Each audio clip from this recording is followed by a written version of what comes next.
Buenas tardes a todos los amigos que nos siguen en esta transmisión de dos festivales que se unen en un momento tan difícil como es el que vive la humanidad por estos días.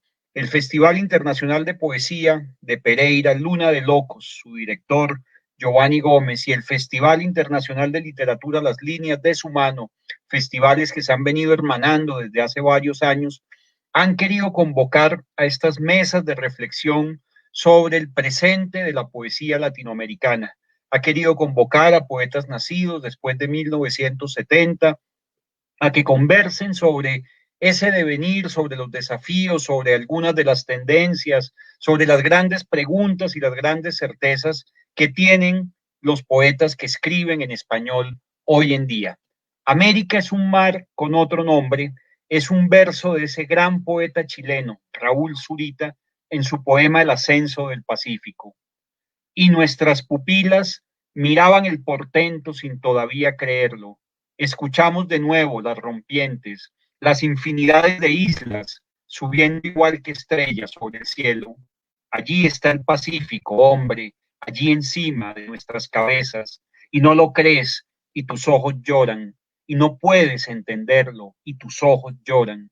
Todos los que amamos son el mar, todo lo que amamos es el mar. América es un mar con otro nombre, un nombre ideal para convocar a esta mesa de queridos amigos. Llamo a Santiago Espinosa, poeta colombiano, quien será el moderador de esta reunión de amigos, a Jesús Montoya, que viene desde Venezuela y que está en Brasil en este momento, la querida poeta argentina Marisa Martínez Pérsico desde Italia, Catalina González Restrepo, poeta de Medellín, que se conecta desde Bogotá, el poeta Ali Calderón, poeta querido mexicano, que se conecta desde la ciudad de Puebla, y Gabriel Chávez Casasola desde Santa Cruz de la Sierra, nuestro poeta boliviano, que hemos estado celebrando desde temprano la poesía boliviana con esa conversación con Eduardo Mitre que inició este día. Santiago tiene la palabra. Bienvenidos, queridos poetas, y gracias por haber aceptado esta invitación a esta mesa de reflexión, de conversación y de diálogo sobre el presente de la poesía latinoamericana. Muchísimas gracias, Federico, por tus palabras de presentación, a todos los que nos están escuchando, y de verdad que me da mucha alegría estar aquí en una mesa de muy buenos poetas de distintos países de América, pero también de muy buenos amigos con los que estamos conversando, compartiendo nuevamente, después de estar ya 5 meses, correcto, encerrados en esta pandemia. Yo creo, y quisiera empezar por ahí, y es que nosotros en nuestros distintos países, en el caso de Marisa, que vive en Italia, pero que es de la Argentina, Jesús, que es de Venezuela, pero vive en el Brasil, Catalina, de Medellín, pero que vive en Bogotá, Ali, de México, Gabriel, desde Bolivia. Creo que en estos últimos años hemos visto lo que pensábamos que no íbamos a ver nunca en nuestras vidas. Yo creo que uno podría resumir en estos 2 o 3 años, y realmente ha sido una acumulación de sucesos y una acumulación de cosas que pensábamos que nunca veríamos, ¿no? No solamente por esta pandemia, por supuesto, que es inesperada, uno veía eso tan lejana, ¿no? La gripe española, las grandes pestes, digamos, ¿no? Pero también estamos hablando de las grandes protestas que se dieron, por ejemplo, en el caso de Colombia y de otros países de América, transiciones políticas, de una complejidad muy grande. Realmente estamos viviendo en un momento de efervescencia y de cambios tan intensos que da la sensación de que no tenemos tiempo de comprenderlos. Alguna vez yo le escuché a un poeta que la poesía es el arte de la velocidad, porque quizás la poesía es uno de los pocos géneros que puede tomar toda esta locura, toda esta dispersión y devolvernos nuevamente una imagen del mundo, ¿no? Y de alguna manera yo siento que estas mesas también son una oportunidad para que la poesía recupere también ese diálogo y esa capacidad de comprendernos. Muchas gracias a todos ustedes y bienvenidos. Quisiera comenzar con una pregunta, precisamente lo decía Federico, y es: nosotros escribimos y vivimos en una realidad realmente inusual, ¿no? Ali en sus ensayos y Marisa también se han referido largamente en torno al concepto de lo panhispánico. Es decir, nosotros estamos hablando de una comunidad de lectura que prácticamente va desde Canadá a Argentina, hasta Europa. Estamos hablando de una de las comunidades lingüísticas más grandes del mundo, ¿correcto? De uno de los proyectos poéticos y literarios más grandes del mundo. Esto no pasa, quiero decirles, ¿no? Por ejemplo, Robert Haas me recordaba en los Estados Unidos que en China las distintas generaciones de inmigrantes hablaban lenguas diferentes, ¿no? ¿Correcto? Pero nosotros seguimos hablando un idioma que de alguna manera convertimos en una vasta región geográfica que quizás no tenga mayores antecedentes. Y sin embargo, cada uno de nosotros también responde a la diversidad muy específica de la poesía. Precisamente yo creo que la gran gracia de una mesa de poetas de América es, de un lado, la enormidad de lo que estamos hablando, pero del otro lado, la posibilidad de que en cada poeta hable una voz particular, un asunto particular, y que de alguna manera sea la diversidad de América y la diversidad de la poesía. Decía Oden, el poeta inglés, una frase que me gusta citar mucho, y es que decía que la poesía podía ser la más provinciana de todas las artes, porque basta con que escriba un poeta para que hable un país. No es lo mismo un poema del mar escrito por Ali, por Marisa, por Jesús, ¿correcto? Para que hable una ciudad, para que hable una familia, para que hable una persona, para que hablen las voces que atraviesan una persona, al punto en que llegamos a pensar que en la poesía sobrevive la diversidad que no es del todo posible en el mundo. Hecha esta introducción, me gustaría preguntarles a ustedes por esas voces particulares. En específico, tenemos aquí a Jesús de Venezuela, a Marisa de Argentina, a Gabriel de Bolivia, a Ali de México y a Cata González de Colombia. Me gustaría mucho que hablaran con la relación que tienen ustedes con la tradición poética que se ha escrito en el país de ustedes, digamos, en el caso de Jesús, pues, de Venezuela, y así sucesivamente. No sé si quisieras empezar tú, Marisa, hablando sobre la relación que tienes con la poesía argentina.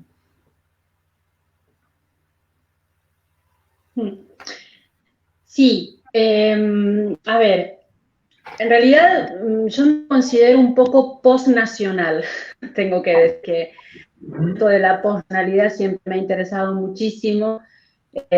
Sí, la idea de cómo ser argentino o latinoamericano sin dejar de ser universal, ¿no?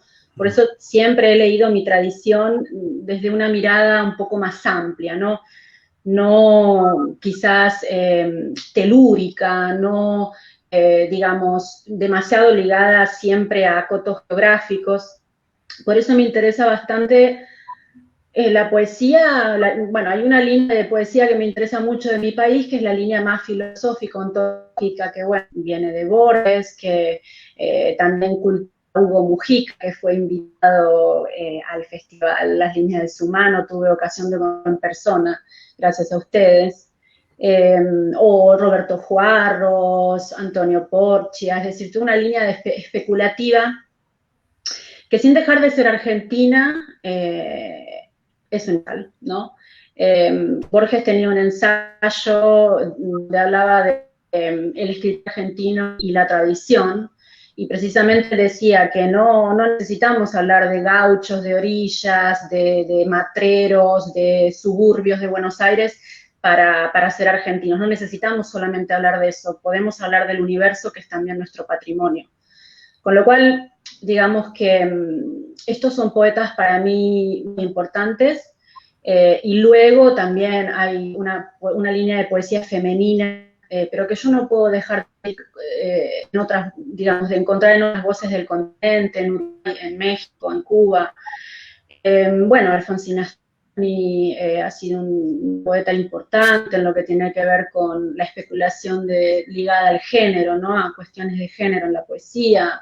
Alejandra Pizarnik, el trabajo con el lenguaje de Pizarnik que hace Hellman, que hizo Cortázar. Es decir, yo me considero heredera de varias naciones argentinas, pero nunca dejo de dialogar con poetas de otras latitudes. Es decir, para mí es impensable pensarme solamente como poeta argentina. Oye, qué interesante eso que has dicho, Marisa. De hecho, el texto de Borges... Sí, no, súper respondido. De hecho, el texto de Borges que mencionas dice una cosa muy bonita, y es que dice que la gracia de ser americano es poder mirar al mundo desde lo marginal, ¿cierto? Es como esa posibilidad de amplitud. Y Marisa, entre otras cosas, y también sí, la presento, ¿no?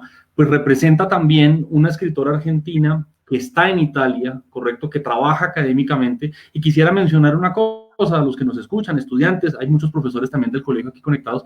Quizás en América Latina es una de las literaturas en donde es más frecuente que la imagen de América haya sido esa construcción de los viajeros y de los forasteros que imaginan América a la distancia, ¿no? Y yo creo que Marisa de alguna manera representa eso, y pues es una de las grandes académicas latinoamericanas en Italia, aparte pues de su poesía también que nos alegra y nos emociona mucho. Querido Gabriel Chávez Casasola, ¿no? Tú obviamente tienes una intensísima relación con la poesía boliviana. Recientemente has escrito un prólogo de la joven poesía boliviana. Has sido una persona preocupada realmente por, si bien hacer parte del ámbito hispánico, conversar, digamos, con las tradiciones, recuperar como ese cuño boliviano, mediterráneo, si se quiere, y darle a esos poetas una voz continental también. Cuéntanos sobre la relación de tu poesía con la poesía boliviana, con la poesía de tu país. Buenas tardes a todos, qué gusto estar en esta mesa, estar de nuevo en las líneas de su mano, esta vez en alianza con Luna de Locos y con gente tan querida. Gracias a todos los que nos siguen. Bueno, yo suelo decir, aunque por suerte esta aseveración es cada vez menos cierta, que la poesía boliviana es una desconocida, es una perla escondida, ¿no? Ha sido mi generación a la que le ha tocado comenzar a romper la insularidad de la poesía boliviana, que no es una insularidad que viene de origen, sino que se produce a partir de la Guerra del Chaco en los años 30 y dura hasta los años 90.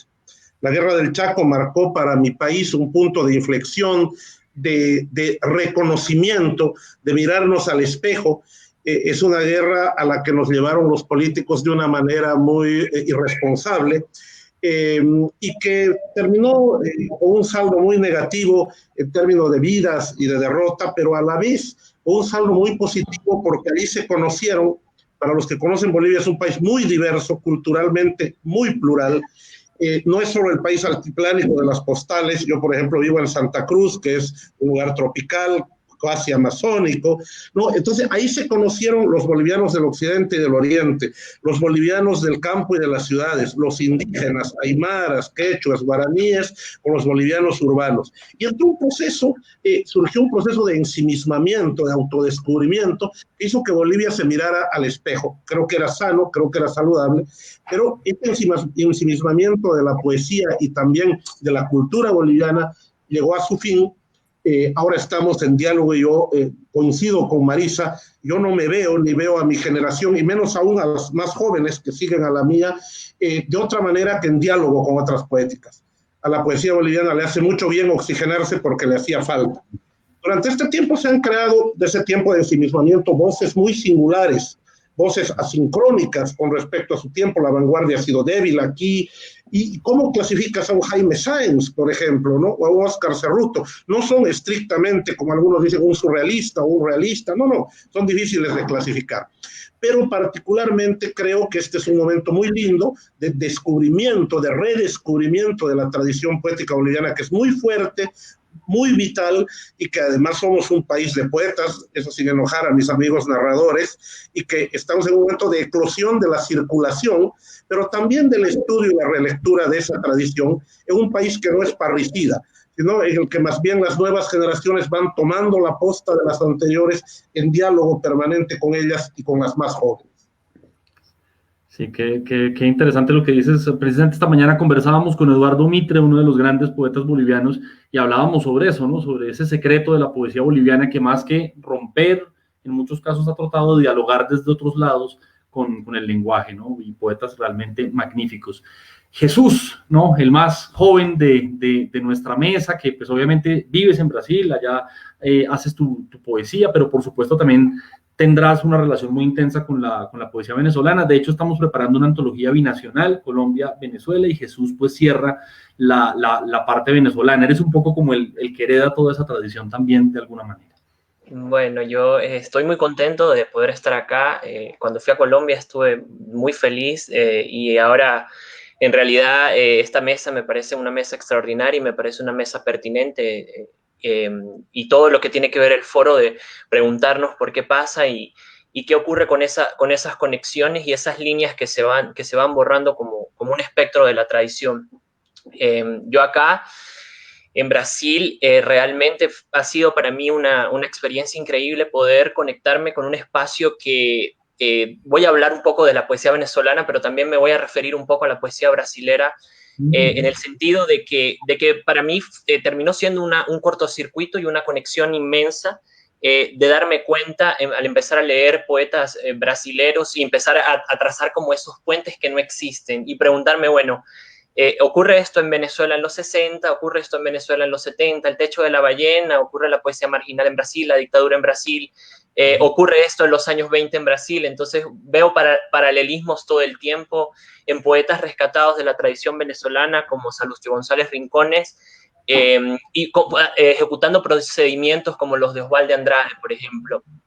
Que fueron descubiertos muchísimo después dentro de la tradición de la poesía venezolana, y es algo que ha pasado sucesivamente, como por ejemplo el rescate de Ramos Sucre en los años 60, o el rescate de Salustio González Rincones en este tiempo, o incluso la formación de una especie de brecha inmensa dentro de la poesía venezolana con la poesía escrita por mujeres, que da como todo un vuelco de materialidades y de sonoridades y de integración y apropiación y traducción. Me refiero en ese caso a poetas como Verónica Jaffe, o como Beverly Pérez Rego, o como Jacqueline Goldberg, por ejemplo.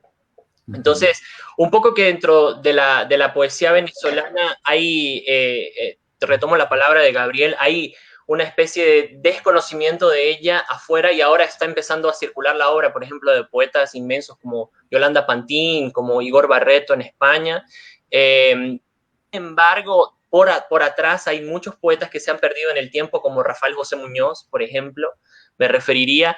Y sin embargo, me siento heredero y no en algunos casos. A veces me voy como un poco más en un sentido a contravía, intentando mirar y preguntarme, bueno, ¿qué pasó con este? ¿Qué pasó en la crítica? Hay escasísima casos de ordenamientos panorámicos donde se integren estos poetas que se quedaron un poco por fuera, intentar traerlos, porque por supuesto tenemos enfrente una debacle política muy grande que nos ha hecho que, por ejemplo, mi generación, prácticamente todos mis amigos están fuera del país, y en ese momento, digamos, en esa salida, que de alguna manera tuve la oportunidad, fui el único de mis amigos, al menos conocidos, de mi generación, que continuó estudiando afuera.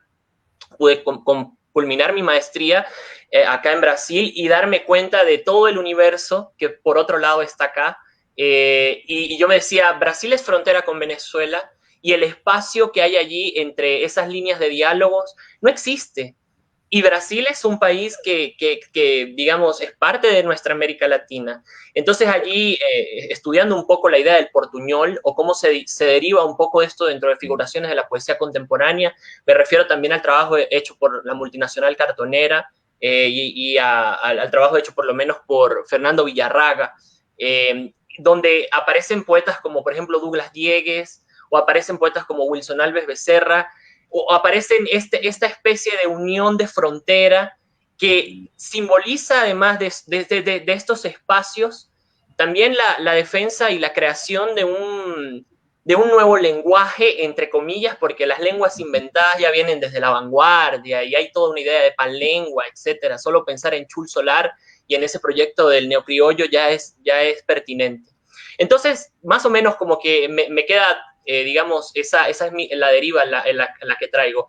Una tradición aún por ser descubierta, y está siendo descubierta, y el puente y el deseo de trazar ese descubrimiento hacia una tradición a partir de la traducción de poesía brasilera que me fascina, e intentar ver dónde están esos puentes. Algunos se han perdido, otros están apareciendo ahora, y no solo de allá para acá, sino de aquí para allá, quiero decir, sino también de traer poetas fundamentales, como por ejemplo ahora fue traducida por primera vez al portugués Alfonsina Storni, que la tradujo Wilson Alves Becerra, y tradujo poemas inéditos de ella en Suiza con una beca académica, y estuvo haciendo todo un trabajo minucioso. Y lo que quiero decir es eso, cómo esa posibilidad aún está, cómo en Brasil no se lee Alfonsina Storni, y nosotros también nos estamos perdiendo de un montón de cosas. Solo por mencionar el caso de Cruz y Souza, que es un poeta simbolista brasilero, que era hijo de esclavos. Entonces hay un montón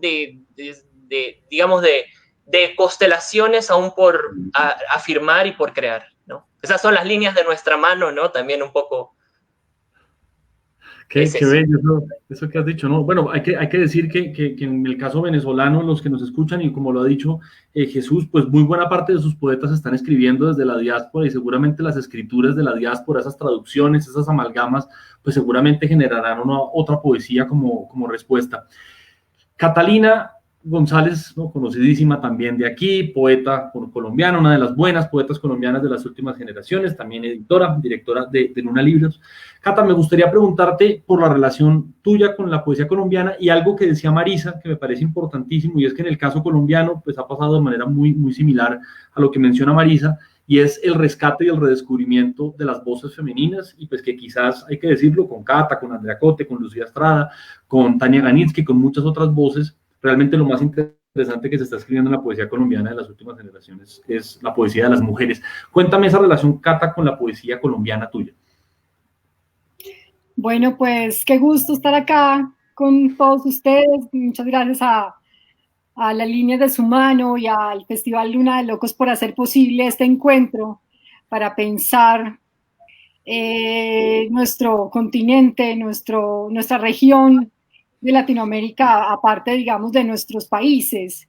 Yo creo que una de las ventajas de ser latinoamericano y de habitar esta lengua, yo creo que más que pertenecer a un país, es que habitamos una lengua, esta maravillosa lengua del español, y bueno, hay otras lenguas también en nuestros países. También creo que es importante hablar de esa riqueza, no olvidarla, pero habitamos la lengua. Entonces, poder sentir que Pizarnik también es una poeta que nos puede hablar. A mí también Pizarnik fue definitiva para mí, o un Jaime Sabines, o un Borges, un Neruda. Bueno, hay muchos nombres de esta tradición latinoamericana que yo creo que todos sentimos como propios, más allá de nuestro lugar de nacimiento, por decirlo de alguna forma.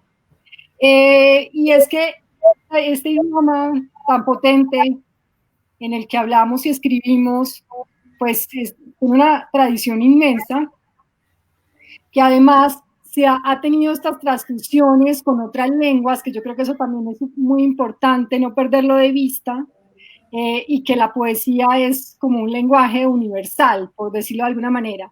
Entonces hay mucha libertad en esos vínculos. Quisiera referirme, pues, particularmente a la tradición colombiana. También creo que hay poetas que no son tan conocidos afuera, que para mí son definitivos.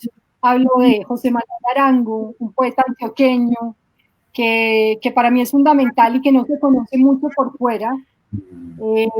Creo que es muy importante hacer esos rescates de esas voces que han quedado un poco olvidadas o que no han salido de nuestros países. Y para hablar de la poesía escrita por mujeres, que también me pasa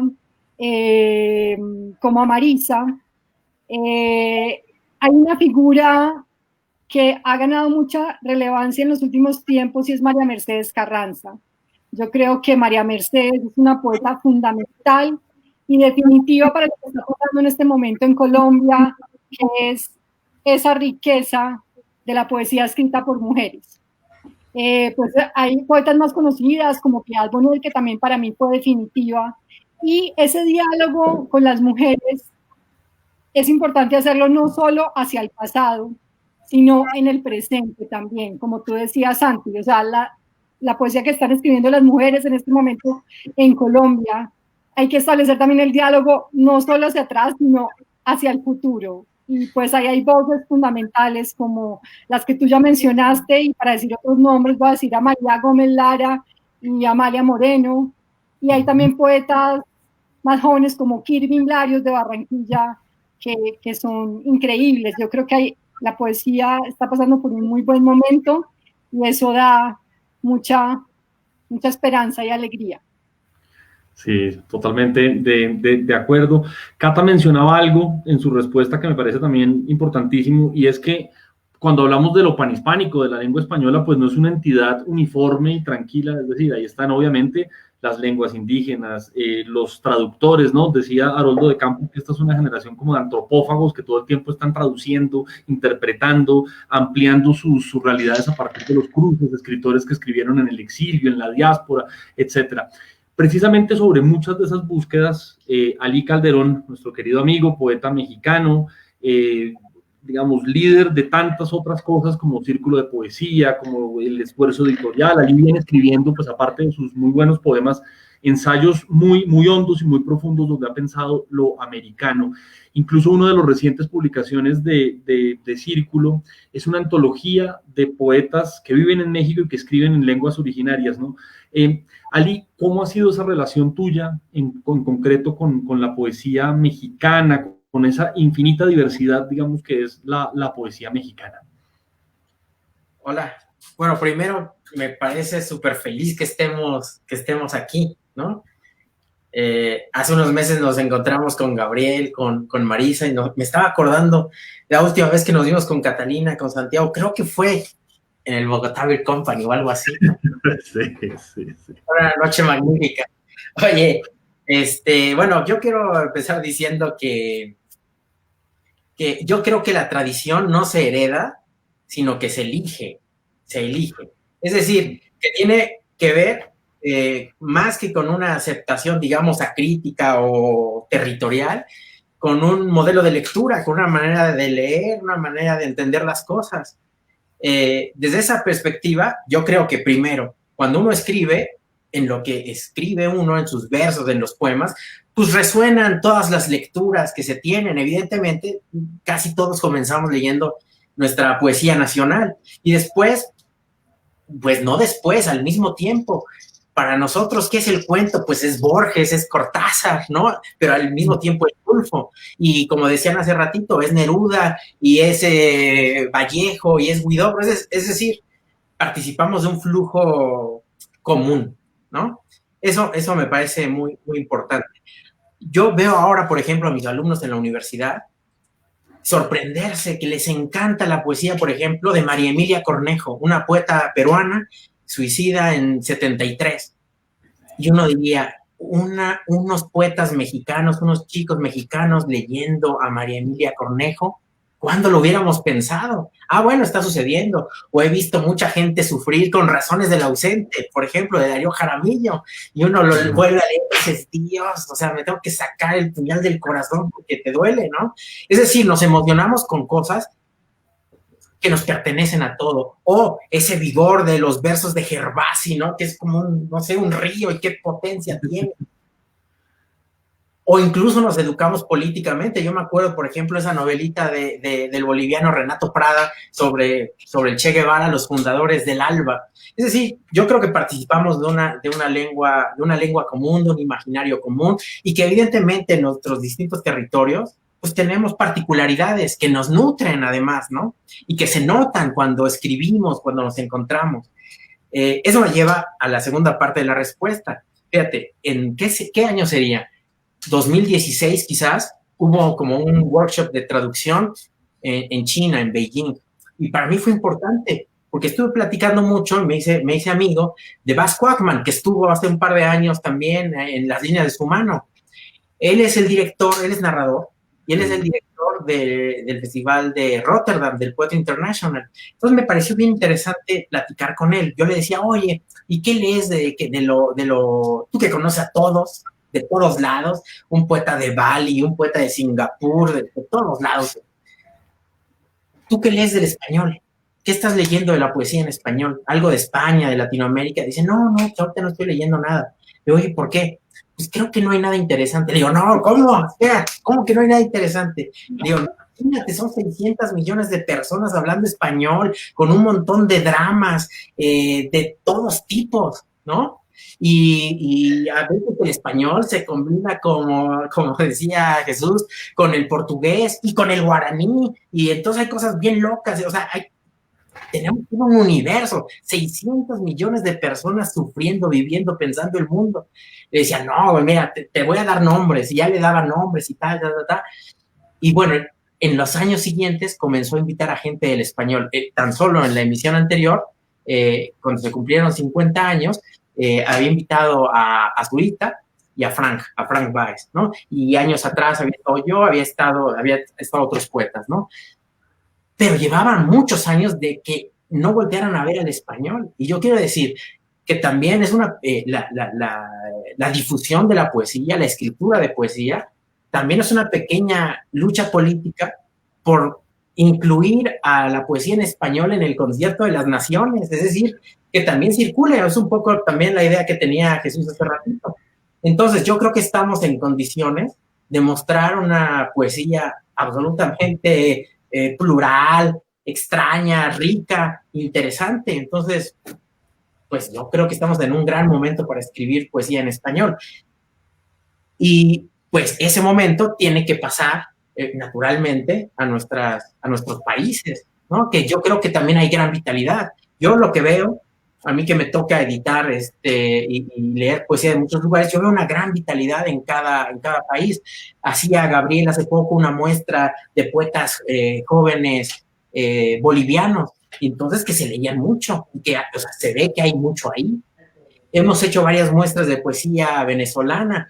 Bueno, Marisa acaba de publicar ahí en la revista una muestra de poetas uruguayos, y los poetas uruguayos más jóvenes son muy buenos, es decir, gente de 1991, 92, 93, a los que podemos leer en Bolivia, en México, en Chile, etcétera, etcétera. Con esto quiero decir que hay otro modelo de lectura, que leemos de otra manera, y eso pues nos ayuda, beneficia. Sí, total, ya lo mencionaba a Ali, ¿no? Precisamente sobre lo que está pasando en la actualidad poética. Hay algo que decían Adalbert Salas y otro poeta en las mesas, ¿no? Y es que muchas veces el español es una lengua de segunda categoría en el primer mundo, ¿correcto? Que se le ve como una lengua, digamos, como decía Adalbert, ¿no? Como una lengua que no tiene derecho a escribir su propia idea. Luego casi que nuestra respuesta sería todo eso, ¿no? Como todo ese continente lleno de necesidades y de que dices tú, de sufrimiento, que de alguna manera muestra la verdadera realidad. Ya lo mencionaba Ali y me gustaría precisamente hacerles esa pregunta. En estos días revisaba fechas, ¿no? Sí, yo no sé, esta pandemia nos vuelve a todos como obsesivos con los ciclos, ¿no? Lo que abre, lo que cierra, yo no sé si eso sea cierto o no, pero hace más o menos 100 años en nuestros países estaba ocurriendo una explosión que yo sinceramente pienso que todavía no nos hemos dado cuenta de que eso fue así, digamos, ¿no? Es decir, hace más o menos 100 años Vallejo publicaba Trilce, Neruda publicaba los primeros poemas transformadores de él, Girondo en Argentina, en Venezuela estabas hablando tú de Ramos Sucre, en Bolivia Hilda Mundi, empezaba, digamos, una explosión en todos nuestros países realmente impresionante, y uno casi que podría hablar del siglo de oro de la poesía latinoamericana. ¿Sí? Es decir, yo creo sinceramente que nosotros lo que vivimos desde ahí hasta nuestra época es el siglo de oro de la poesía latinoamericana, es una respuesta de una diversidad y de un poder que yo creo que es difícil sobreponerse de eso. Hay quien dice, ¿no? Y quisiera preguntarles a ustedes por eso, que da la sensación de que después de ese siglo de explosión viene, incluso Hernández Montesinos ha dicho, ¿no? Viene como un periodo como de estancamiento. Incluso hay muchos poetas que hablan como de eso, ¿no? Como de un agotamiento. Otros hablan de un maravilloso momento. Y pienso yo que esta pandemia es un poco como el cierre de ese siglo de oro de la poesía y el comienzo de otra cosa, ¿no? Ustedes todos, sin excepción, digamos, son testigos maravillosos para hablar sobre la actualidad de la poesía, ¿no? Gabriel, pues, es uno de los grandes poetas bolivianos, quizás el poeta boliviano más reconocido en este momento, pues, en todas partes, ¿no? Ha estado detrás de talleres, entendiendo lo que está pasando. Ali, pues ya lo mencionaba en sus clases, en sus ensayos, Cata como editora de Luna, Marisa como académica y como ensayista, pero también, digamos, en el ejercicio de ver nuestro país desde otros lugares, y lo mismo Jesús, que se ha acercado a otras voces experimentales. Para ustedes, y sé que esta pregunta es como complicada, pero ¿cuáles son esas voces que los están emocionando mucho? ¿Qué sienten ustedes que está pasando en la poesía latinoamericana actual? ¿Goza de buena salud? ¿Sienten que hay una confusión? ¿Cuáles son esos nombres que de pronto ustedes les recomendarían a los asistentes, pues, que lean y que continúen esa gran tradición, digamos, de la que estábamos hablando? O que la cambien por completo y la transformen. Podemos empezar, si quieren, sí, puede ser el mismo orden, Marisa. A ver, ¿me estás preguntando por nombres o me estás preguntando? Ay, la verdad es que no creo tener todavía la perspectiva suficiente como para darme cuenta de si la pandemia es una especie de ciclo que se cierra y me debería un poco pensar que fue así. Lo que puedo decir es que, bueno, un interés mío tiene que ver en parte lo mencionaba antes Catalina también, lo mencionaba en relación al diálogo del español con otras lenguas, es decir, en parte la ubicuidad que nos permite el mundo digital, la posicionalidad de la que hablaba antes, los flujos migratorios cada vez más, digamos, no en el periodo evidentemente, pero hasta marzo de este año, eso evidentemente impacta en el idiolecto, en la lengua, ¿no? Poética, más allá de que uno elija escribir en español, elija escribir en inglés, elija escribir en portugués. Esos cortocircuitos lingüísticos que me parecen sumamente interesantes, antes hablaba también con lenguas originarias, guaraní español, bueno, mapuche español, etcétera, me parece un camino sumamente interesante, el tema de los préstamos, del cambio de código dentro de la misma poesía. No sé, antes se mencionaba Frank Baez, y por ejemplo, bueno, Frank Baez, no sé, evidentemente escribe en español, pero de golpe uno lee adjetivos como cool, o strippers, o determinados referentes culturales de otros idiomas, y ese extrañamiento que genera el cortocircuito, ¿no? El ingreso de otras lenguas. A mí me pasa con el italiano también. Yo, digamos, en mi escritura, además de incorporar distintas variedades del español, no sé, hago en un mismo verso puede ser guante y tuteante, puedo usar el voz verbal, pero usar el tu nominal, o puedo mezclar el italiano, ¿no? Entonces, esas voces híbridas, desde el punto de vista del código, que dan cuenta de una realidad, ¿no? Una realidad migratoria, una realidad de contacto, una realidad de ubicuidad, a mí me parecen sumamente interesantes. No tengo la perspectiva para saber si esto va a ser el inicio de otro paradigma lírico. No veo un agotamiento, la verdad es que no lo veo, por el contrario. Y bueno, esto es lo que podría decirte. No, buenísimo, buenísimo. Seguimos, si quieren, con Gabriel. Sí, yo veo también muchísima vitalidad en la poesía escrita en nuestra lengua, y veo muchísima vitalidad, debo decirlo, tal vez más en América, en las tres Américas, que probablemente en España, ¿no? En España veo poetas interesantes, voces interesantes, pero como movimiento, como generación, me parece más rico lo que está pasando en América. ¿Y por qué digo en las tres Américas? Bueno, pienso en Sudamérica y en Centroamérica. Me queda también ahí, de lo que hablaba Jesús, esa gran interrogación que tenemos sobre nuestro enorme vecino que es Brasil, y del que conocemos tan poquito, ¿verdad? Y con el que hay tan poco diálogo.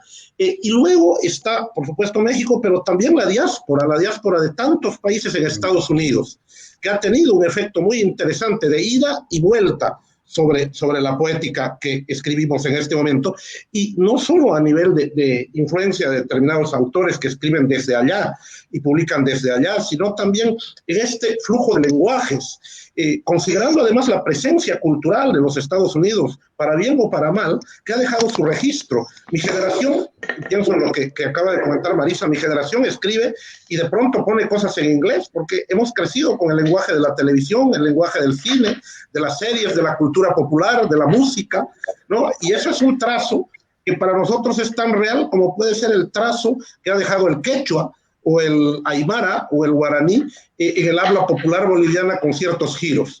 Pero además yo creo que este momento que estamos viviendo, para esa vitalidad de nuestra lengua, de la poesía en nuestra lengua, este empujón definitivo hacia la virtualidad, no buscado, pero real, que ha generado la pandemia, hace que definitivamente esas líneas políticas que son las fronteras, que también son culturales, pero generalmente se trazan líneas políticas rompiendo comunidades culturales, ¿verdad? Y son líneas que yo siempre he considerado, como lo digo en un poema, imaginarias y huidizas. Yo creo que hoy son más huidizas que nunca. Volaron. ¿Dónde ocurre este diálogo? ¿Ocurre en Bogotá? ¿Ocurre en Pereira? ¿Ocurre en Venezuela o en Brasil? ¿Ocurre en Argentina o en Italia? ¿Ocurre en México? ¿Ocurre en Santa Cruz, Bolivia? O en ninguna parte, o la de todos los que nos están viendo. Entonces creo que la geolocalización termina de diluirse en un mundo que va a estar signado por el transmedia. Y alguien me decía anoche, somos poetas transnacionales. Claro, decía, mi país suena mal porque durante mucho tiempo se habló de las empresas transnacionales, ¿no? Pero entonces de una vez diremos que somos transpoetas, o estamos en una transpoética que se enriquece y se fecunda mutuamente. Yo creo que por ahí viene. Y aterrizando en lo otro que preguntabas, es muy difícil hacer un listado de nombres sin omisiones, pero yo creo que una mirada atenta, por ejemplo, pensando en esta generación, más o menos, sabemos unos más viejitos, otros más jóvenes, pero esta generación, que creo que está en el momento de su producción más interesante, está recogida en el programa de estos diálogos que hacen ustedes ahora. Creo que es un buen referente, las líneas de su mano y el Festival Luna de Locos, este menú, o lo que ha sido el Festival Huidobro, ¿no? Solo por pensar en estos días, de pronto ahí tienes un elenco de voces reunidas que no podías tener hace poco, o la colección de poesía iberoamericana que acaba de editar Harold Alba en Perú con la Municipalidad de Lima, de libros digitales de descarga gratuita además, ¿no? Entonces creo que ahí hay un buen menú, pero están los portales, está Círculo de Poesía, está Altazor, está en Colombia La Raíz Invertida, hay tantos otros, está El Ángel Editor en Ecuador, donde se puede encontrar poesía de esta generación y otra más joven, y la poesía más joven que también encuentra su lugar en Instagram, en Twitter, y ante la cual en vez de espantarnos y sacar la ristra de ajos, hay que tratar de entenderla, de escucharla y de entablar un diálogo como el que entablamos con nuestros maestros y nuestra tradición nacional, que más bien se puede ver muy fortalecida por esta desterritorialización que permite también ponerla a disponibilidad de otros públicos. Pues mira, han hablado de cortocircuitos, desterritorialización, transpoetas, esto se está poniendo chévere también. Jesús, cuéntanos qué te emociona de la poesía que se está escribiendo en nuestros países en este momento. Bien, yo le tomo un poco la palabra a Gabriel con eso último que dijo sobre lo de las revistas, por una experiencia personal, y es que en Venezuela, en el año 2016, se decidió transformar la revista Poesía, que estamos en 49 años, una revista fundada por Montejo, Reinaldo Perezó, una revista con toda una tradición, y se decidió traspasar esa revista a la web.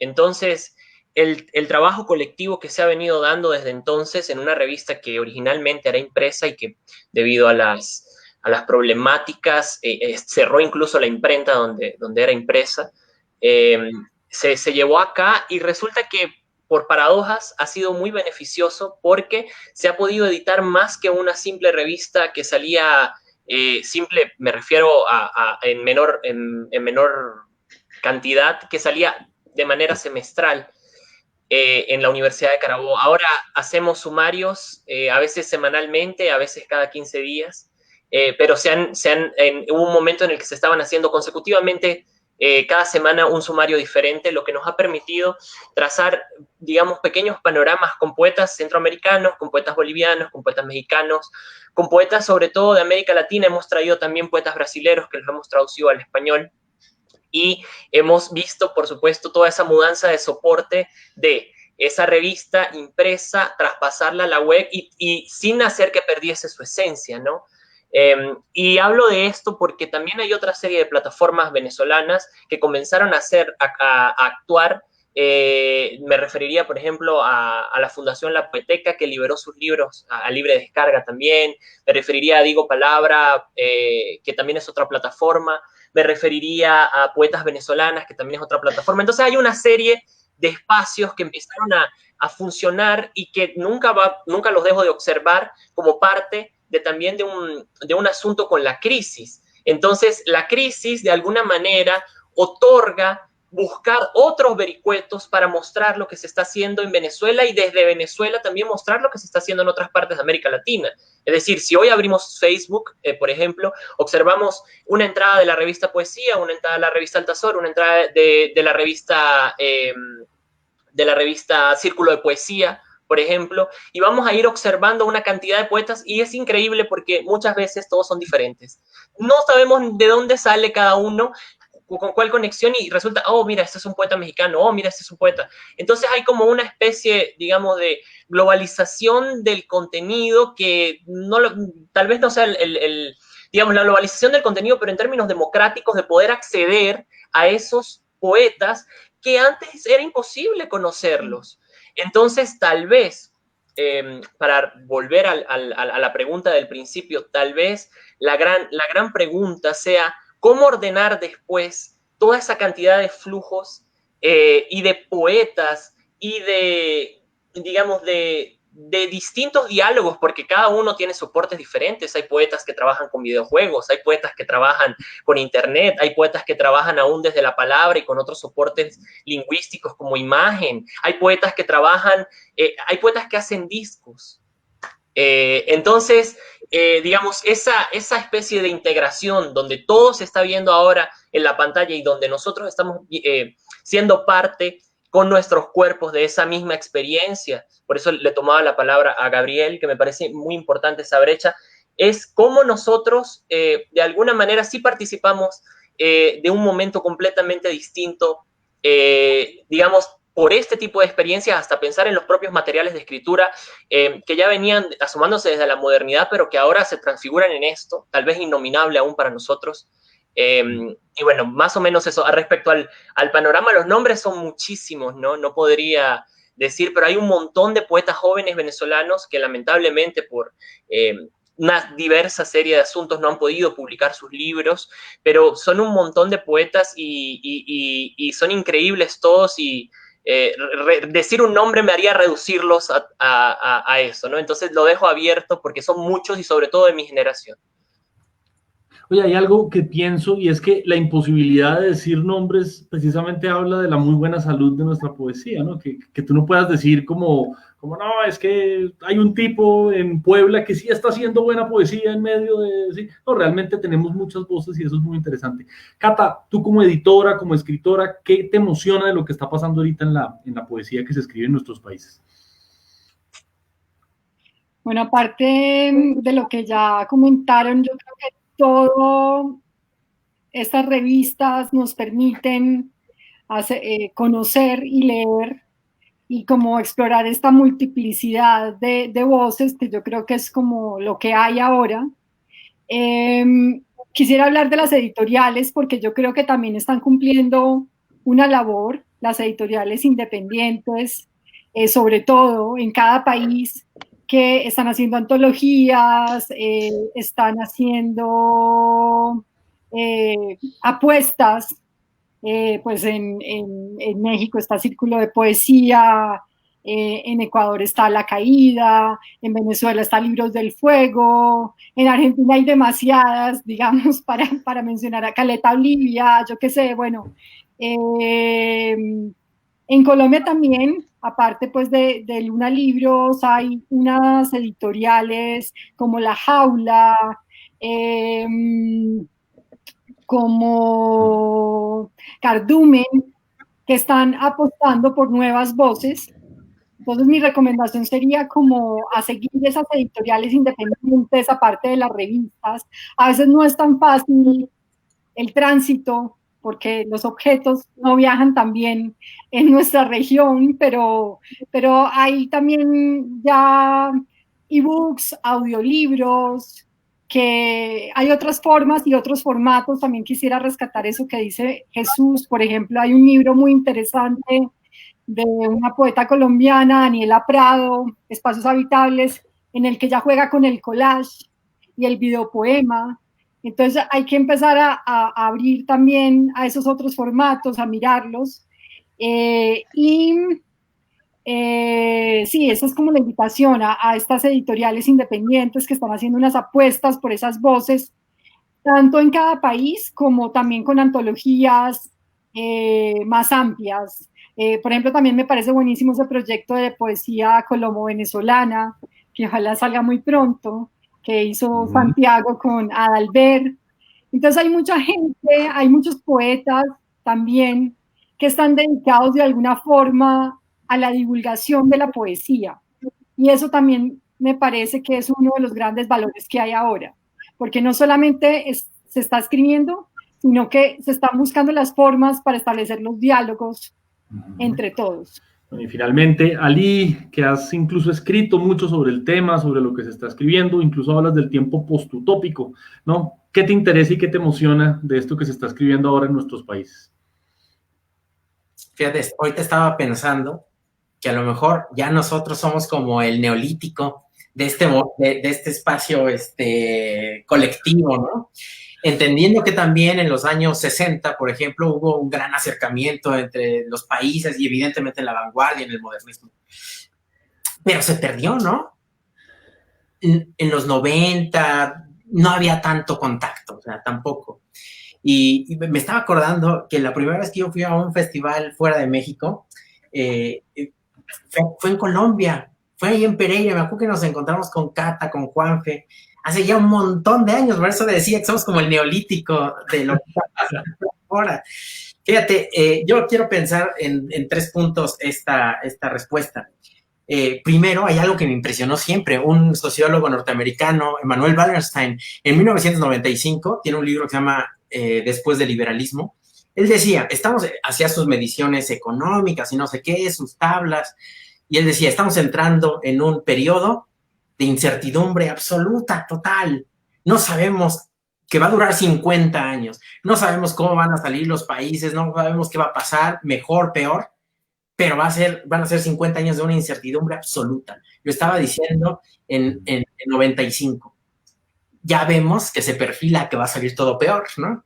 Bueno, el caso está que, y la poesía, y en ese periodo que además coincide con la instauración del neoliberalismo en todos nuestros países, evidentemente ya estaba en Chile, ya estaba en México, y bueno, ahora está en todos lados. ¿La poesía cómo ha sido ahí? ¿Qué ha pasado en ese periodo? Si tendrá relación o no. Bueno, eso por un punto, por un lado.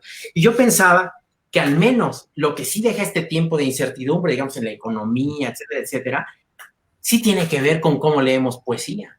En el sentido de que yo ya no me atrevo a decir si un poema es bueno o malo. Yo creo que ya ni siquiera hay elementos para saber si un poema es bueno o es malo. Ya ven incluso que hemos pasado del paradigma, o hay gente que dice que hemos pasado del paradigma de la literariedad, de la calidad de la literatura, a las escrituras.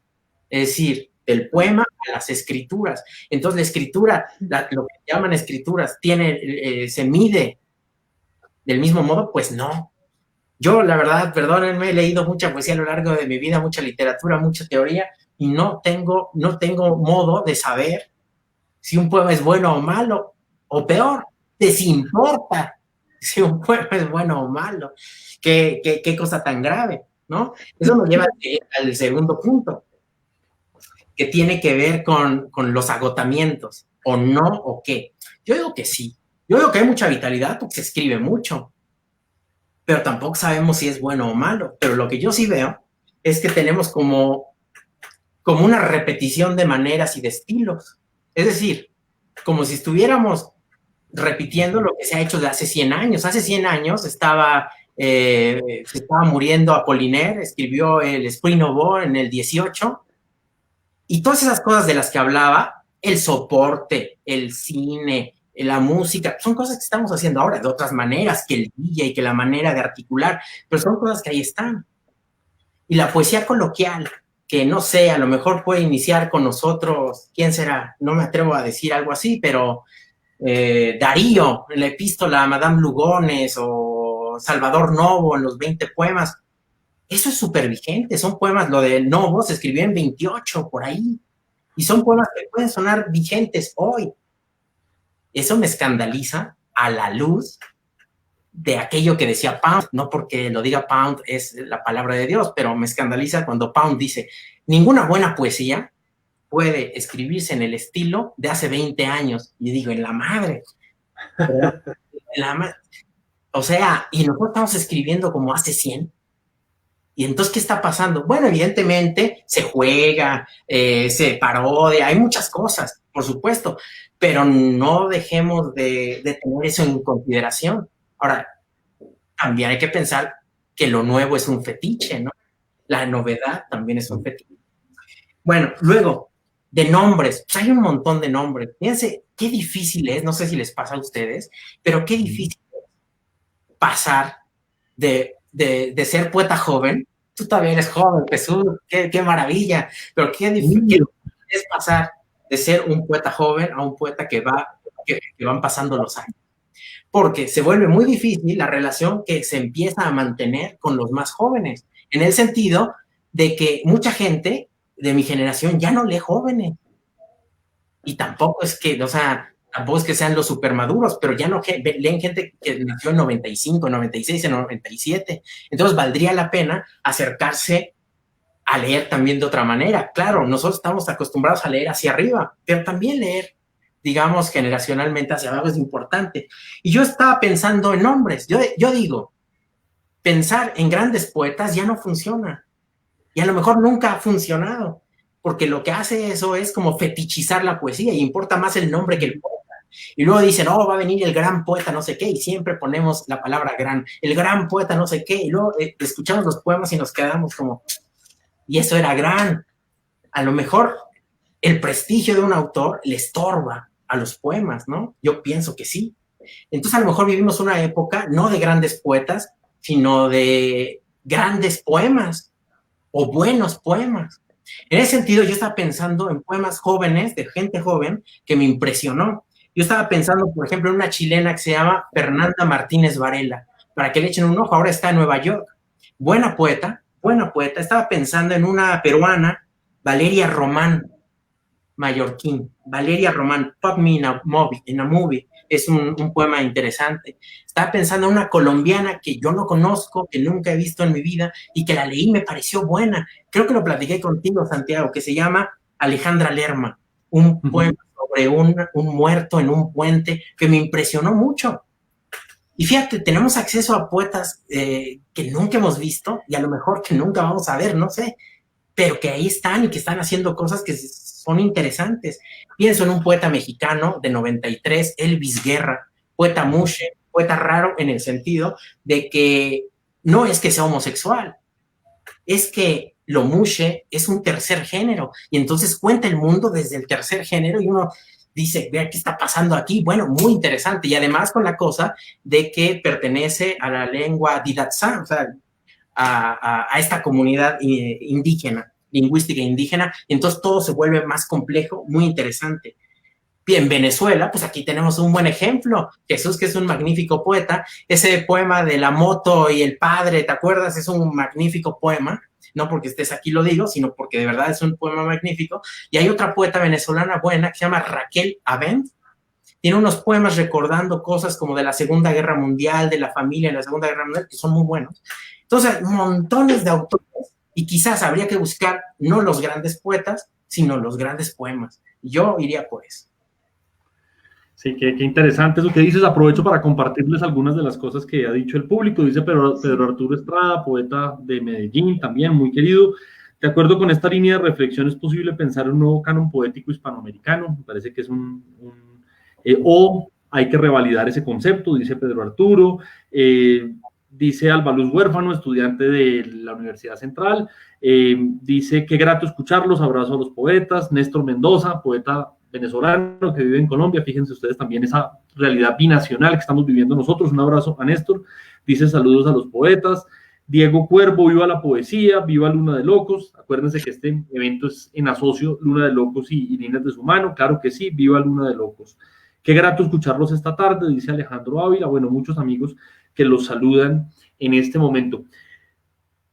Pensé mucho en esta pregunta de los nombres, quisiera decirles algo, y es que Yanko, que no nos puede acompañar hoy, tuvo una dificultad, digamos, en su casa, un asunto, digamos, como de salud que tenía que atender. Dijo en una entrevista una idea que me llamó mucho la atención, y es que tenemos que empezar a leer nuestras tradiciones poéticas deshaciéndonos de esos grandes nombres con grandes estilos, y que tenemos que empezar a escuchar realmente las voces de la calle, las voces de la expresión. Ahí es en donde puede estar la poesía. Un saludo a Yanko, pues que nos hace mucha falta, y esperemos que todo salga muy, muy bien. Bueno, a propósito de lo que venían hablando ustedes, han hablado de desterritorialización, han venido hablando de conexiones, de reuniones. Incluso yo estoy por pensar una cosa, no sé si funcione así, y es que muchas veces en la cultura es posible el intercambio y como la cercanía que no es del todo posible en nuestros países, ¿no? Piensen ustedes en la música popular, ¿no? La música popular, pienso, Marisa, no sé, lo que pasa con el tango en la ciudad de Catalina, donde tú llegas a ciertos barrios y se baila tango como no se hace en Argentina hace muchos años. Es decir, hay como una especie de comunicación afectiva a través de la música, a través del cine, a través de muchas otras cosas, mientras que en nuestros países hay una balcanización muy, muy grande, ¿no? Estoy pensando en esto y sé que es una pregunta complicada, pero chévere que la conversemos, y es, García Márquez en el discurso del Nobel, ¿no?, decía que a la literatura le correspondía, a la literatura latinoamericana, pensar en una nueva utopía de la vida, ¿no? Como que nosotros tenemos que fundar la utopía desde la literatura, ¿correcto? Y Octavio Paz, hacia los mismos años, decía, no, García Márquez, es todo lo contrario. Nuestra realidad es una utopía y la literatura muchas veces ha sido la verdad que está detrás de esa mentira. ¿Cuál creen ustedes que es un poco como el papel de la literatura en nuestros países? ¿Creen que podemos hablar de una integración latinoamericana o estamos más lejos que nunca de eso? Si quiere, no sé, el que quiera empezar, aquí sí doy libertad, ¿no? lo que quiera. Bueno, siempre la han tenido, ¿no?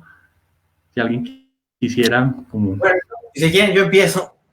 Fíjense, yo creo que sí, yo creo que es un nuevo modelo de lectura, les digo, que estamos leyendo de otra forma y que eso se nota, pero además, digo, no estoy teorizando, lo estoy viendo desde el punto de vista de los ejemplos, ¿no? De ejemplos.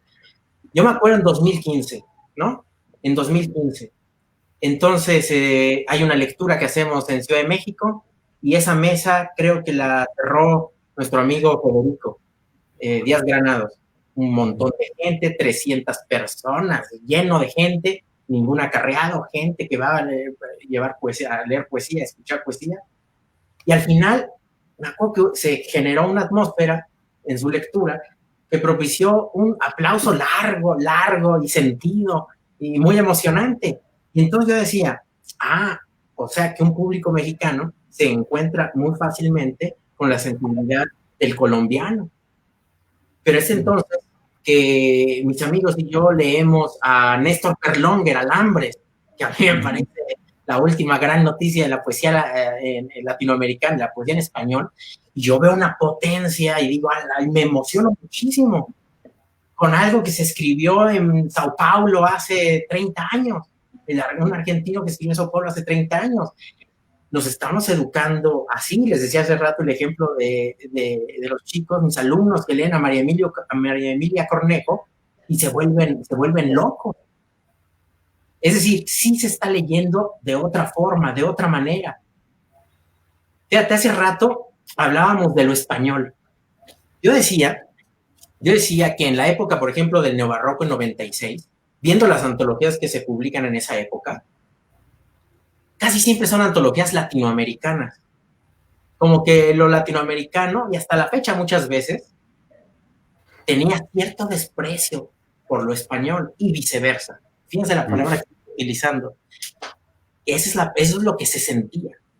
Luego, conforme los poetas empezaron a circular, ¿no? Pienso en el encuentro de poetas del mundo latino que hacía Marco Antonio, pienso en el festival, por supuesto, de Medellín, lo que hacían ustedes, lo que hacían los distintos festivales en todos lados, que empezaron a circular más los poetas y se empezó a suavizar todo, ¿no? Y cada vez más poetas latinoamericanos también están circulando en España y viceversa. Habría que buscar que no solo sean esfuerzos editoriales, sino que eso que es un esfuerzo editorial se vuelva también una manera de construir el poema y de pensar el poema. O sea, que pase a la vida real. Eso es lo que yo todavía siento que no.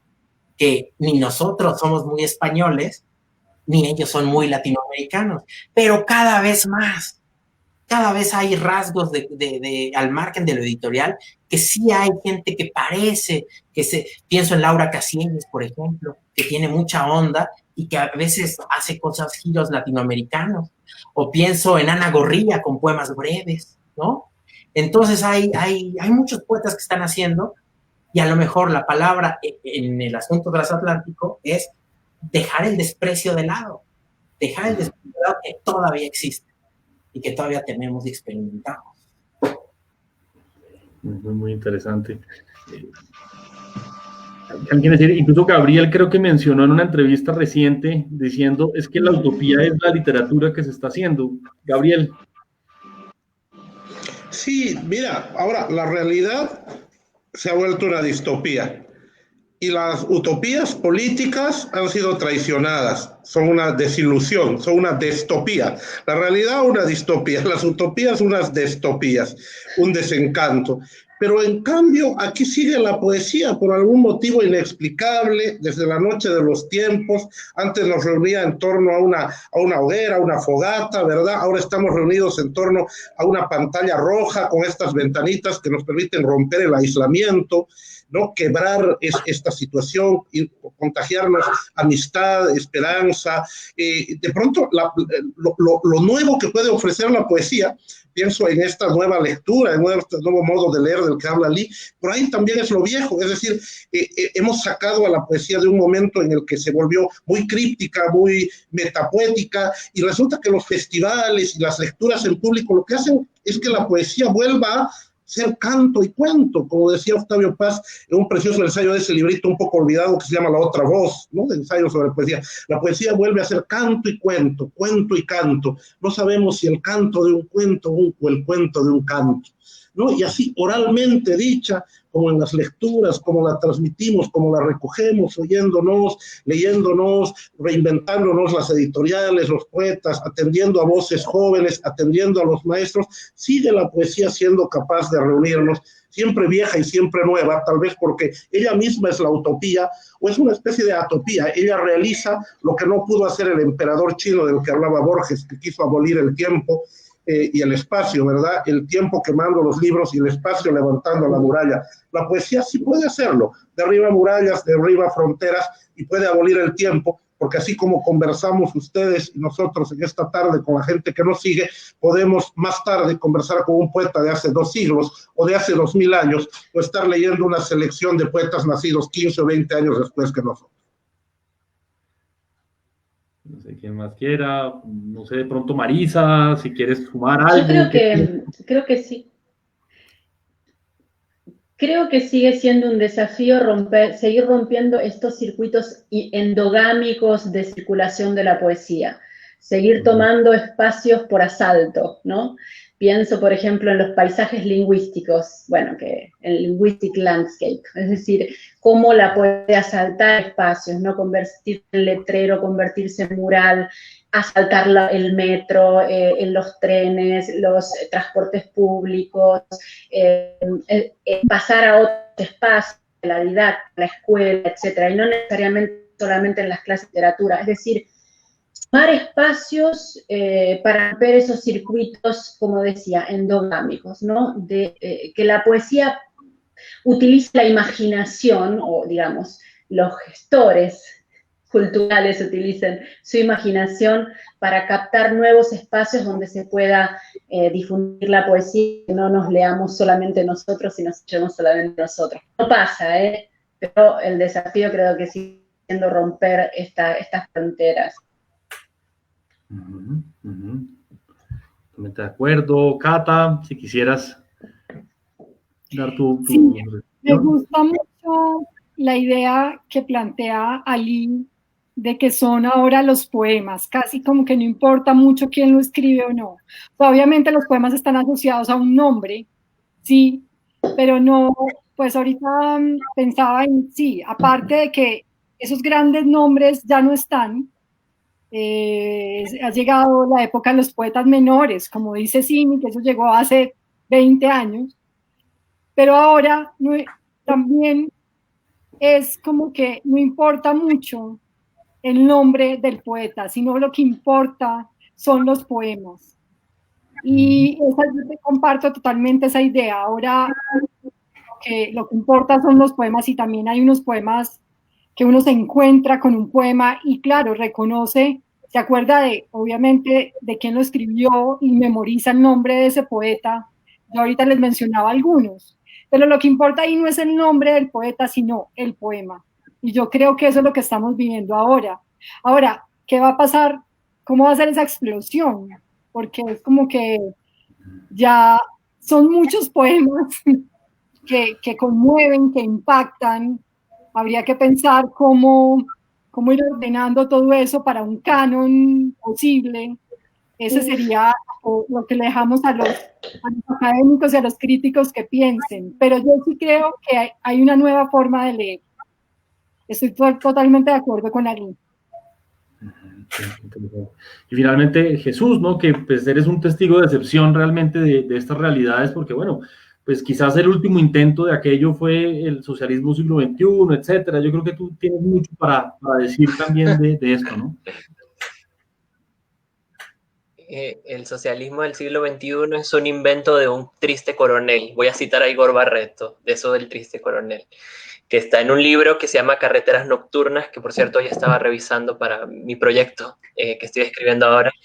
Y esa decepción inmensa, yo hablaría en ese sentido. Si ya no pensamos en generación como grupo, ¿verdad? Y si no pensamos ya tampoco en esa potencia del autor como imagen, y ahí voy entonces a incluso autorías colectivas, a espacios donde dentro del poema circulan testimonios, donde el poeta da voces e incluso se borra a sí mismo y trae esas voces.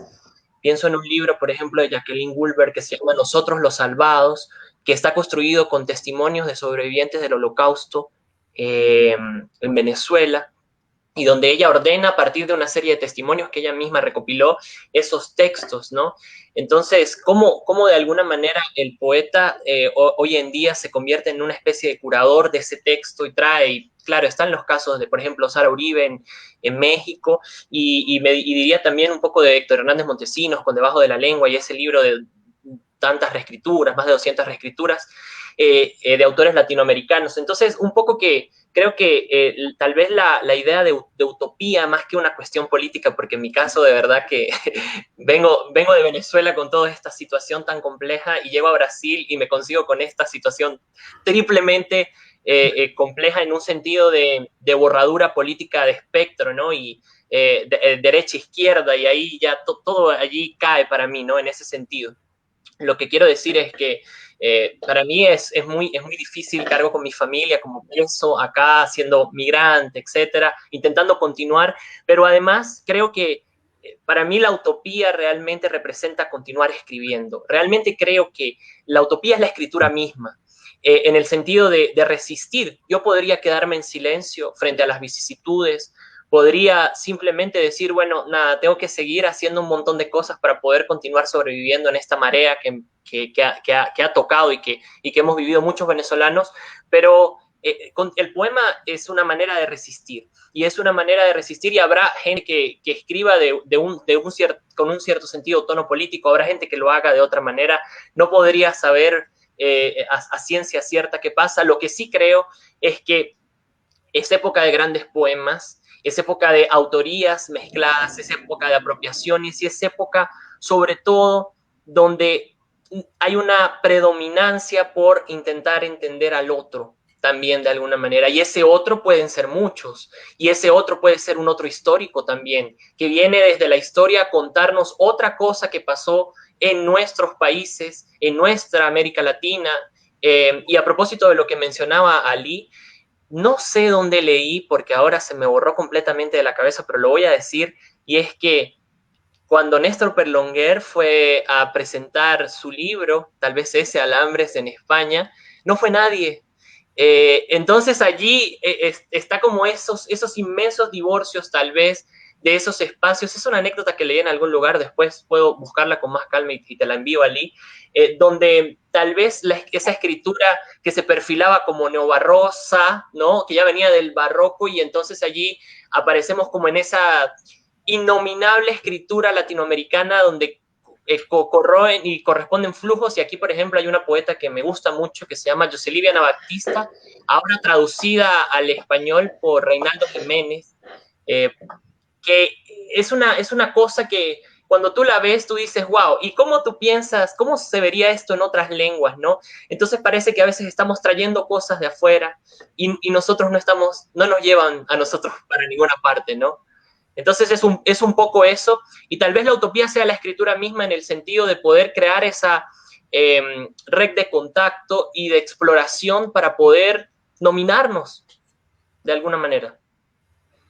Y no, qué interesante lo que has dicho, y llegaste a donde otro triste coronel, ¿no? Deberías escribir un libro que sea así. Pues bueno, no, nos dicen algunas personas del público, Nelly Casallas, total, una visión fresca y actual de la poesía latinoamericana, gracias poetas. Felipe García Quintero, hermano nuestro, uno de los mejores poetas colombianos de las recientes generaciones, abrazo Santi y amigos. Mario A. Peralta dice, saludos desde México, saludos Ali Calderón. Escribir poesía integral, Osman Al-Zawiri. Juan Carlos Acevedo Ramos, qué grata tarde, qué visión de una poética latinoamericana nos han brindado. Y yo sí quisiera como redundar en esa conclusión de Juan Carlos, nuestro buen amigo, poeta también colombiano, y es, hay mesas en donde uno constata cosas. Yo siento que en esta mesa realmente se ha dicho tantas cosas nuevas. Miren, yo creo que de verdad vale la pena vérsela una y otra vez, porque realmente, queridos amigos poetas, pues lo que ustedes han dicho acá es muy significativo. Yo creo que es muy difícil que el mapa de la poesía latinoamericana permanezca igual para alguien después de verse esta mesa. Muchas gracias, infinitas a ustedes. Erasmo Antonio Zagallo pone todo un poema de Jesús, creo que se emocionó mucho, Erasmo. Saludos poetas, Juan Suárez, un jovencísimo poeta ecuatoriano, de esos que hablábamos aquí también nosotros. Carlos Eduardo Fuenmayor, hola desde Venezuela. Bueno, los saludan mucho, saludos a los poetas desde el eje cafetero, etc. Creo que Catalina y Ali lo han dicho muy bien, y es, después de los nombres o no los nombres, los poetical landscapes, Marisa, que hablabas tú, las editoriales, todo lo que hemos hablado, finalmente el centro de este asunto son los poemas. Yo quisiera invitarlos a ustedes a que leyeran uno o dos poemas para concluir nuestra mesa. Realmente ha sido un privilegio y un placer. Qué calidad, qué cosas tan sugestivas los que han dicho todos, de verdad, muchas gracias. Entonces, bueno, si les parece, en el orden aquí de la pantalla que me aparece, podríamos empezar por Gabriel, que olvido decirlo, Albaluz Huérfano le dice que desde ese mar de América, querido Gabriel Chávez, qué bonito sería escucharle la canción de la sopa. Bueno, con pedido, pero además para mí es muy importante que América sea un mar con otro nombre. Para un boliviano eso es importantísimo, ya lo saben ustedes, ¿no? Nosotros somos un país mediterráneo, y sucede que cuando me invitaron al Festival de Poesía Mediterránea, que se llama de Sète en Francia, claro, yo reivindicaba mi derecho de estar ahí, porque todos eran de países del Mediterráneo. Bueno, yo consideraba que estaba ahí también, ¿verdad? Entonces, me parece muy bien, porque la poesía le da mucho mar, la literatura le da mar a mi país, y le da horizonte. Y le da utopía, quién sabe, en el mejor sentido del término, y no en aquel contra el que nos ha advertido. Y creo que estamos advertidos por la historia que mencionaba Jesús. Entonces, bueno, no iba a leer ese poema, pero lo voy a leer. Primero uno que creo que tiene que ver con la poesía en su sentido más viejo. Ahí acordamos del mito griego de Eurídice, y luego la sopa. Que tal vez la sopa es un terreno en común que tenemos entre nuestros países, ¿verdad? Sin duda. El pie de Eurídice. Piensa un momento en el pie que, como un fruto, ópimo, terso, deleitable, posa Eurídice en el territorio de la luz, antes de que el abismo la devore, sombra fundida en otra sombra, en el momento en que Orfeo osa mirarla.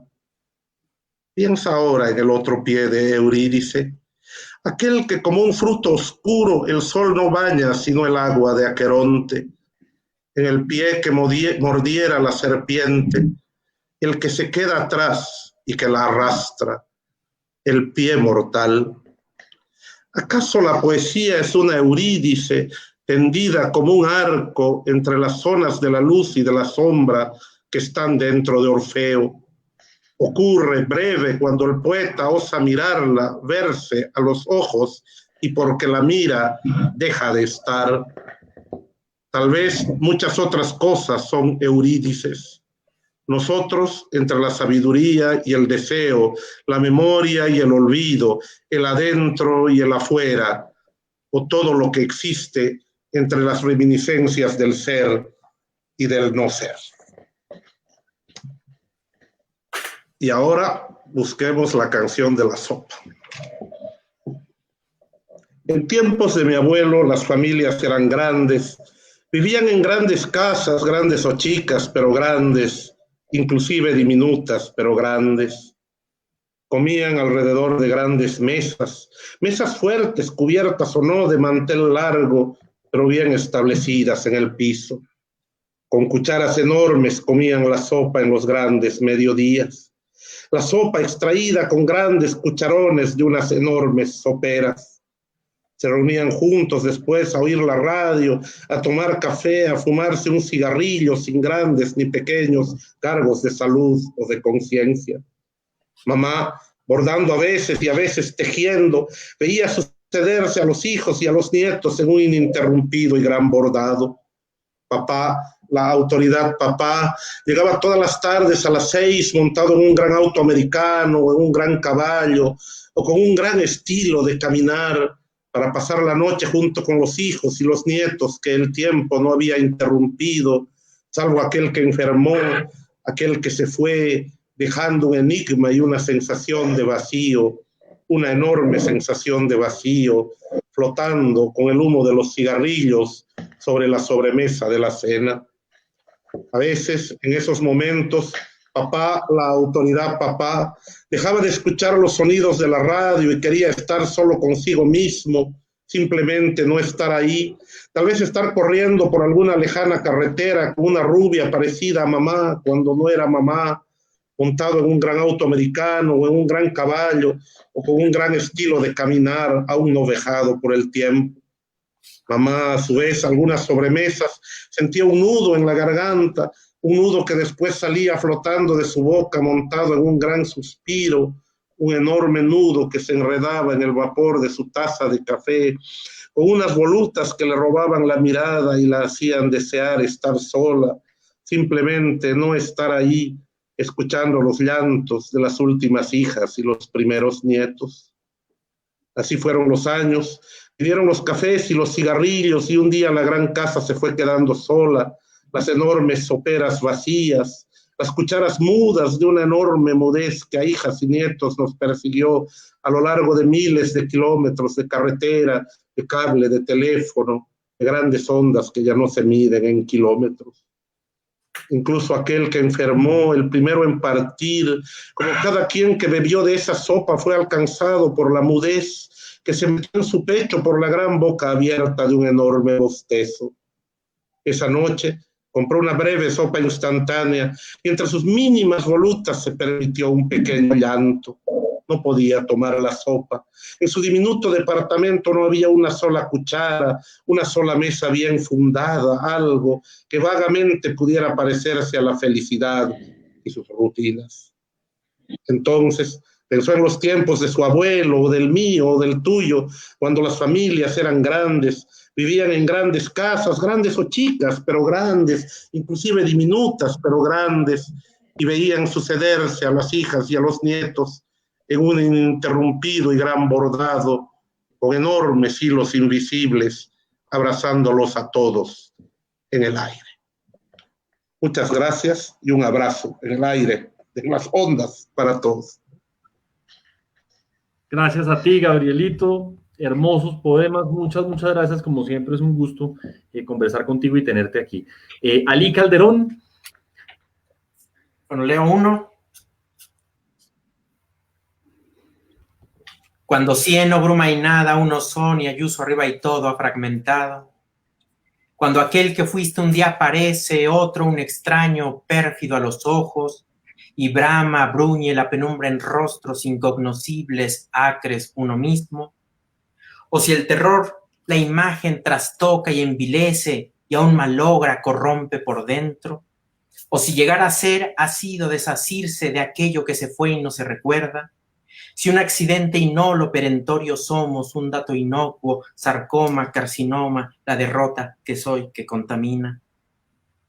Si desierto de mí depauperado soy muchos a la vez y todos miserables, si Dios que da la llaga oculta, niega, tarda medicina, si sangre, leucocitos y carne apoptosada soy, apenas los despojos de un miedo que me lacra y trisca y lepra, al viento frágil flama que oscurece o consume el susurro en luz ceniza, andadura y camino hacia la X, troverme sofariostro en apunto mutis hambre goce gozno de la destrucción, porque en sentido estricto nunca nada fue tan todo, jamás sino en mi ausencia. Nunca ocupé el espacio, estuve siempre fuera del lugar necrosado a la vista de la gente. En mí no hay nada mío, solo descort y sombra y un crujido que en oscur me perfuma de aspereza. Un quebrar de cristales tras el pecho que degrada mi condición de nadie. Y entonces desespero, me olvida la memoria de las cosas, soy lentas negras lágrimas y sangre, soy mácula y desprecio, encabronamiento oprobio y la ceguera soy, la rabia contenida e inoculada. Nada fui sino muerte entre las manos. Nunca podré colmar este silencio. Gracias. Muchas gracias, Ali, y además, qué felicidad que vuelvas a estar aquí en el festival. De verdad que es un reencuentro muy, muy feliz. Siempre es un placer escucharte y escuchar tus poemas. De verdad, aprendemos mucho de ti, Ali, siempre. Querida Catalina, tu turno. Bueno, pues hoy quiero leer 2 poemas inéditos, me animé.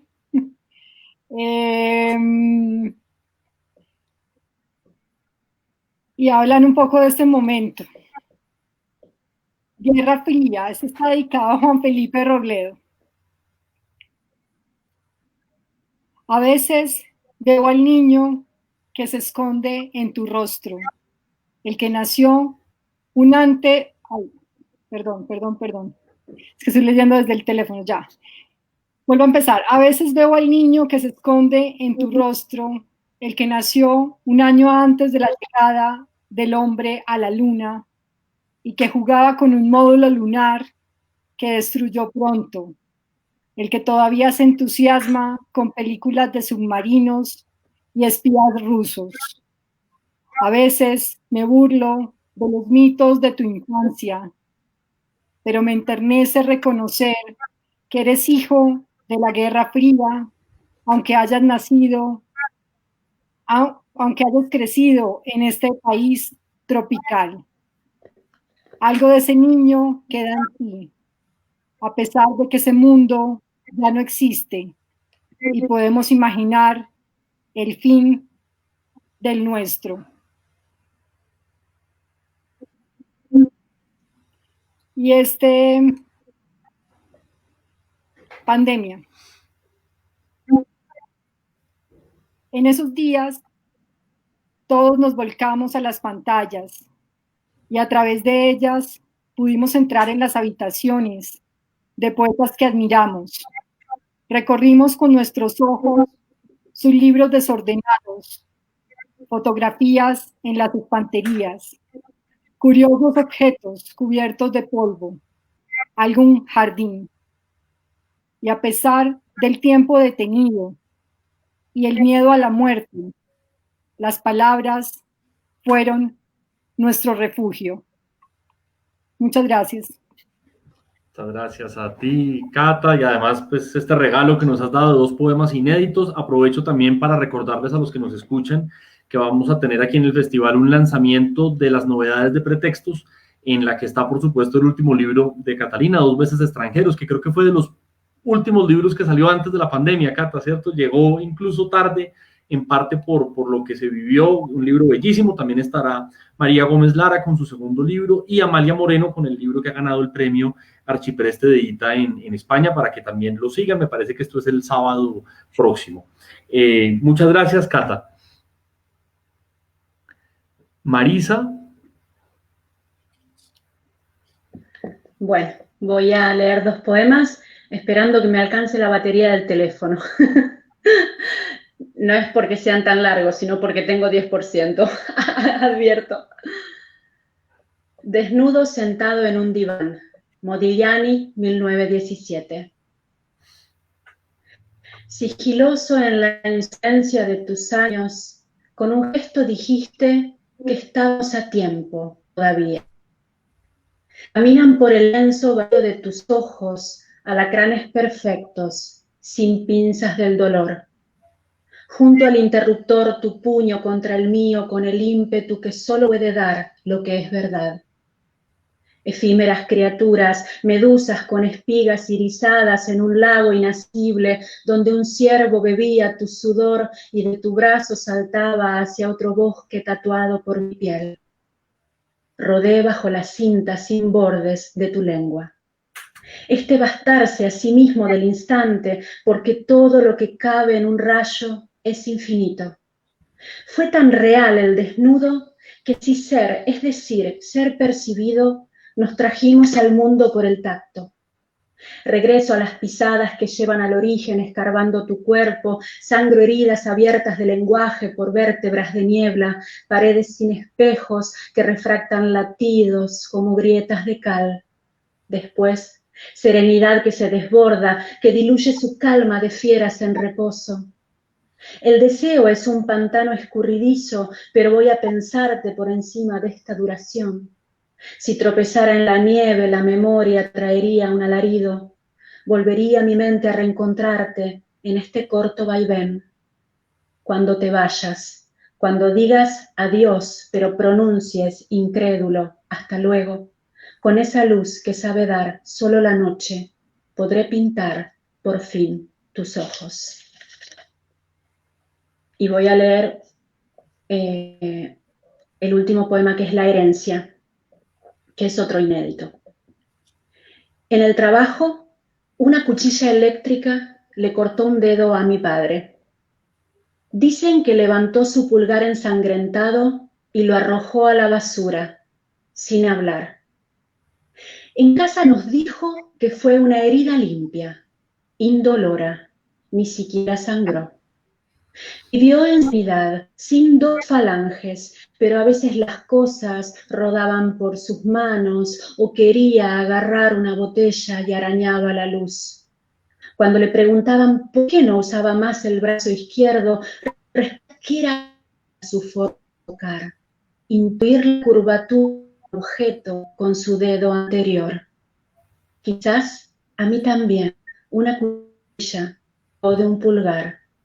Y eso explique el apego a las caídas, la obstinada constancia de palpar el vacío de lo que fue real. Muchas gracias. Ah, qué hermosos poemas, Marisa, muchas gracias y menos mal aguantó la pila de tu celular. Un gusto, de verdad, tenerte aquí. Marisa, íbamos a tener un encuentro poético en Italia, precisamente en marzo, abril de este año, y pues bueno, ya saben por qué no se dio ese encuentro en Italia. Ahora estamos acá. Ya habrá tiempo, Marisa, de recuperar esos se dará. Sí. Excelente, excelente. No, de verdad que un gusto tenerte aquí y además pues también el sacrificio de horario que estás haciendo porque pues es decir, estar en los horarios de lectura de América es bien complicado.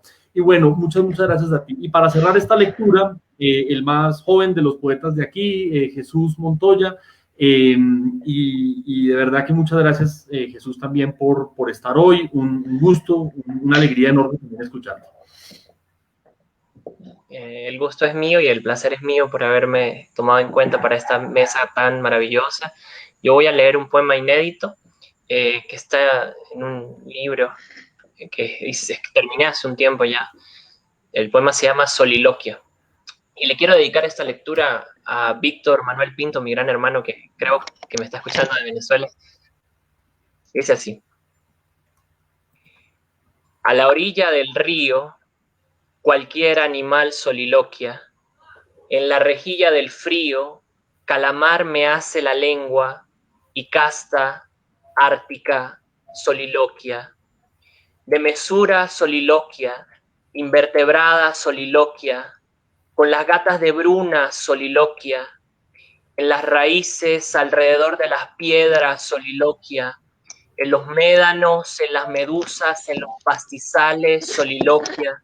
Replegada en su interior aeroestático, soluciona ver ser un ave. Situaciones sueña leyendo los poetas. Inflexibles anotaciones no la dejan murmurar y solo soliloquia. Soliloquia el pico de un tucán, la pata de un toro, el ojo de un mandril. Soliloquia con hormigas nacaradas, con las perlas del benigno. Velos fascinantes abre cuando eleva sobre sí cada ritmo claro y rimbombante, cada caño limpio e invisible, y soliloquia, soliloquia vientres ventanales, variaciones sonoras que la agitan, que la ablanden alargada en suturadas frases que nadie entiende, que nadie en la algarabía retorna para verla sanar, y soliloquia, parecida a una lámpara nómada, ditirámbica entre el fuego, dionisiaca de las calles, dromedaria por arenas impalpables, que soliloquia en marcha entrecortada para no morir zarpada lejos de los suyos, de los que ustedes ya vieron, de los que ella piramidal apenas nombra, por miedo a las cenizas, cuando todo se le guarda y hablar no puede, y llorar no puede, y cantar no puede, y entonces soliloquia en la quietud del mineral,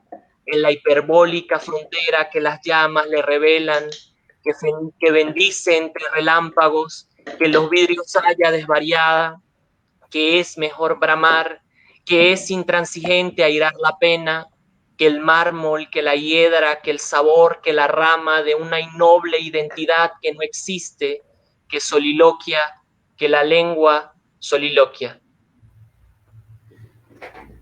Muchas gracias, Jesús. Pues maravillosa manera de cerrar esta mesa que yo creo que a todos nos ha cambiado los mapas, ¿no? Yo sinceramente pienso en eso, ¿no? Y es que hay mesas que simplemente tú constatas, digamos, lo que ya conocías. Yo creo que esta mesa nos reorganiza el mapa, han dicho cosas tan sugestivas, los poemas que han leído han sido tan bellos, realmente muchas gracias. Les comparto para cerrar algunos comentarios. Buenas tardes desde San Antonio, Texas. Ven cuando hablábamos de la amplitud de cuando hablamos de lo americano. San Antonio, Texas, les escriben. Saludos desde Medellín, con los oídos atentos a las palabras que nos unen desde los rincones del sentir y los rincones de otros pueblos. Kelly Mendieta dice: Marisa, qué lindo poema. Wash hands, good vibes.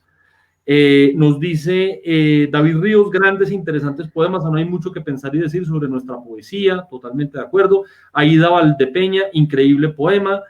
Diego Cuervo: nunca podré colmar este silencio. Hermoso poema, se refiere al de Ali, por supuesto. Me encanta ese poema. Ali, dice Fernando Valverde, bravo.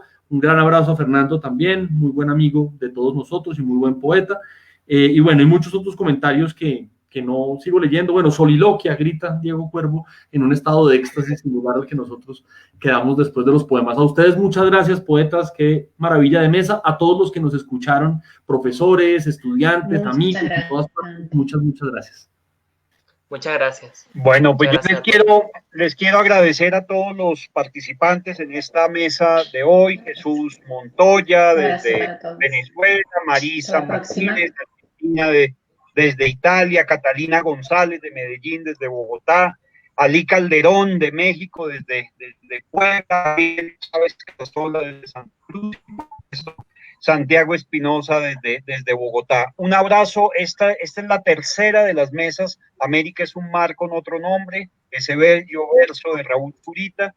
Así que hoy concluimos esta segunda mesa, esta tercera mesa, y mañana los esperamos en la cuarta mesa de este evento conjunto con el Festival Internacional de Poesía de Pereira, Luna de Locos, este presente de la poesía latinoamericana, esta reflexión sobre el presente de lo que está pasando en la poesía latinoamericana. Un abrazo también para Nieves García Prados, que nos está viendo desde España, está aún en España, nuestra querida traductora de Charles Simic y de Maya Angelou, entre tantos otros poetas.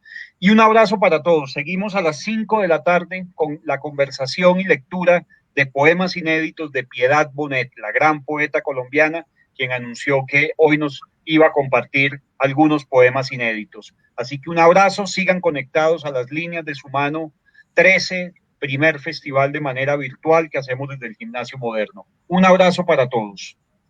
Un abrazo. Gracias, Fede. Gracias a todos. Gracias.